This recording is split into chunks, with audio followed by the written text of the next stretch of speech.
მოგესალმებით, მე ვარ პეპი, ინტერიერის დიზაინერი. ეს არის ჩემი ბლოგი არქიტექტურასა და დიზაინზე, რომელშიც ვეცდები გავაერთიანო სასარგებლო რჩევები, რომელიც დაგეხმარებათ სასურველი სახლის შეძენაში, ინტერიერის მოწყობასა თუ მუშა პროცესის მიმდინარეობაში. დღევანდელი ჩემი ვიდეო მოიცავს 10 რჩევას, რომელიც დაგეხმარებათ სასურველი ბინის შერჩევისას. გირჩევთ შეარჩიოთ სანდო მრავალწლიანი კარგი ისტორიის მქონე სამშენებლო კომპანია, რომელსაც ექნება დასრულებული და უკვე ექსპლუატაციაში შესული პროექტები. გადაამოწმეთ მასალის ხარისხი და მოითხოვეთ სერტიფიკატები. ასევე გაეცანით კომპლექსის კონცეფციას და შემოთავაზებულ სერვისებს.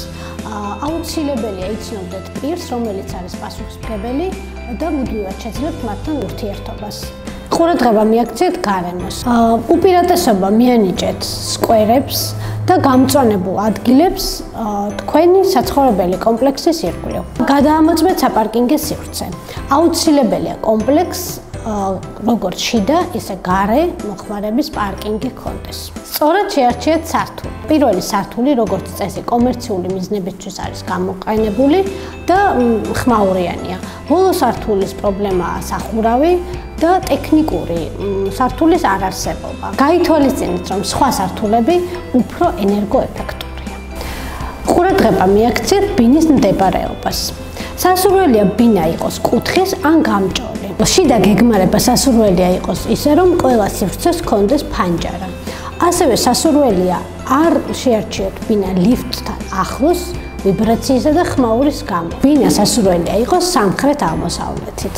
გირჩევთ შეიძინოთ შავი კარკასი, რადგან ბევრი სამშენებლო კომპანია მასალის ხარისხზე აკეთებს ეკონომიას და თანხას ზოგავს ხელოსნების მომსახურებაზე.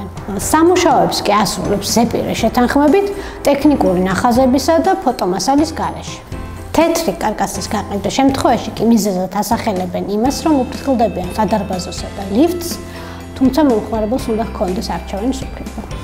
კარგი იქნება თუ ექნება აივანი ან ვერანდა, რომელსაც ფუნქციურად დატვირთავთ. გაითვალისწინეთ ცენტრალური გათბობის, ქვაბის ადგილი, ასევე სარეცხის საშრობის და კარგი იქნება თუ ექნება ტრაპი. თვალი ადევნეთ სამუშაო პროცესს. აუცილებელია მებრძანდეთ მშენებლობის სხვადასხვა ეტაპზე, ასევე გაეცანით სამუშაო გეგმას და გადაამოწმეთ პროცესს. კარგად გადაამოწმეთ ხელშეკრულება.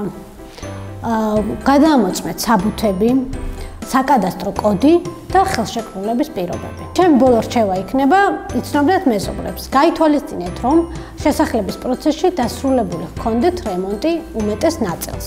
ასევე მათთან ურთიერთობა დაგეხმარებათ თქვენს რემონტის პროცესში.